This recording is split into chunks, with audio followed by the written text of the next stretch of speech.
Salut, ici votre prof de méthodologie des sciences humaines, Mathieu. Et ce qu'on va faire dans le cadre de ces capsules vidéo-ci, c'est que je vais vous montrer comment ne pas remettre un travail et surtout comment remettre un travail. Alors ça va être organisé en différentes capsules et chacune va traiter d'un petit aspect que vous devriez comprendre. Et on parle ici de format pour remettre des travaux dans n'importe quel cours, ici au collège. Alors, je vais commencer avec un parfait exemple d'un travail à ne pas remettre. Alors, j'ai créé ici un travail comme ça, là, que j'ai simplement écrit pour la vidéo ici.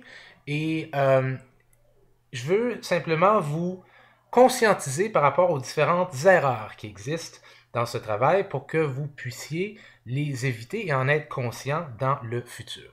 Alors, première erreur qu'on remarque tout de suite, l'étudiant ici, soit moi, Mathieu Gagnon, a mis son nom à droite, son numéro et une description très très rapide du cours qui est métaux.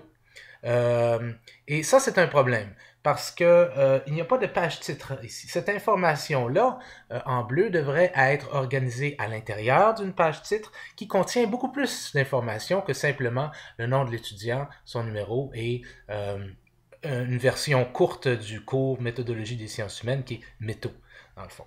Alors, dans un prochain vidéo, nous allons voir comment construire une page titre pour qu'elle soit parfaite selon les normes que l'on impose ici. Deuxième problème qu'on peut voir assez rapidement, les marges sont un peu bizarres dans ce travail-ci. Le travail est extrêmement large en termes de marge. Il couvre beaucoup d'espace sur la page. Et ça, c'est un problème parce que nous, les profs, on aime bien mettre des notes ou des commentaires là, dans les marges. Et si vous ne laissez pas assez d'espace, ben, c'est problématique. Donc, il y a un problème au niveau des marges ici. Il va falloir fixer ça, arranger ça. Et pour ça, il y aura une capsule vidéo qui portera sur comment mettre vos marges, comment les arranger pour qu'elles conviennent justement aux normes que nous vous imposons dans le cadre des cours. On a aussi, vous aurez remarqué, un problème probablement avec la police, soit l'écriture, la manière que c'est écrit.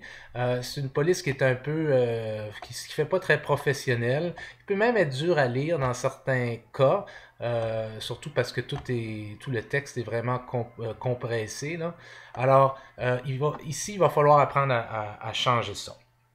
On vous impose une certaine police, soit quelque chose comme Times New Roman 12, et on va voir comment faire ça dans un prochain cours. Pas prochain cours, mais une prochaine vidéo. Vous verrez aussi que l'interligne est peut-être, ça semble être de l'interligne simple.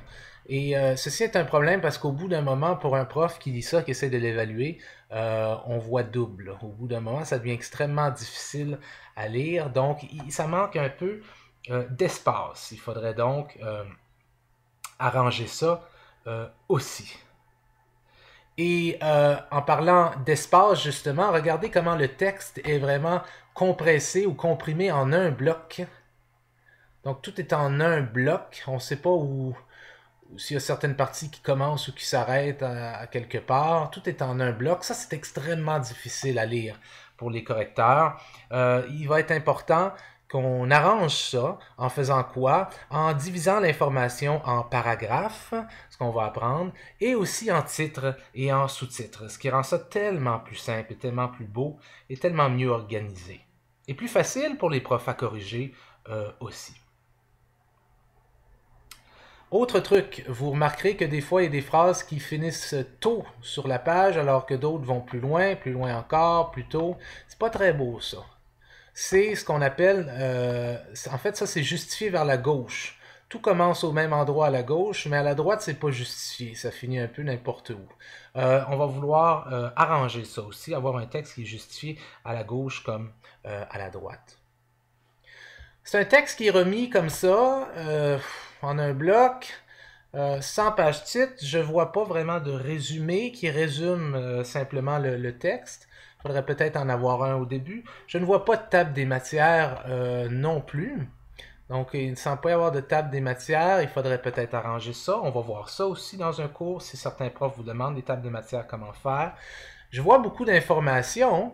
Et je présume que l'étudiant ou l'étudiante qui a fait ça, évidemment, là, je vous rappelle, c'est un texte qui est inventé, là, mais il ou elle a sûrement pris des informations à quelque part, et pourtant je ne vois aucune preuve de ça, je ne vois aucune référence, aucune note de bas de page, aucune bibliographie.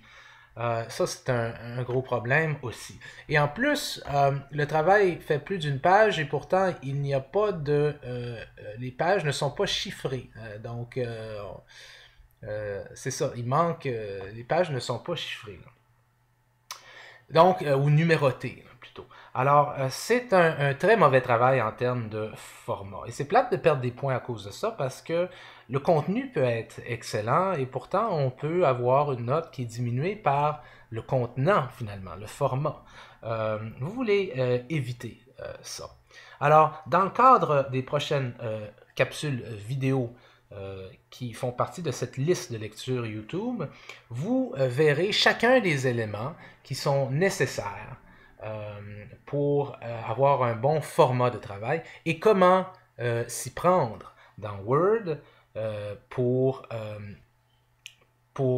faire ça, pour justement faire ces modifications et faire un beau travail au point de vue format. OK, alors on y va, c'est parti.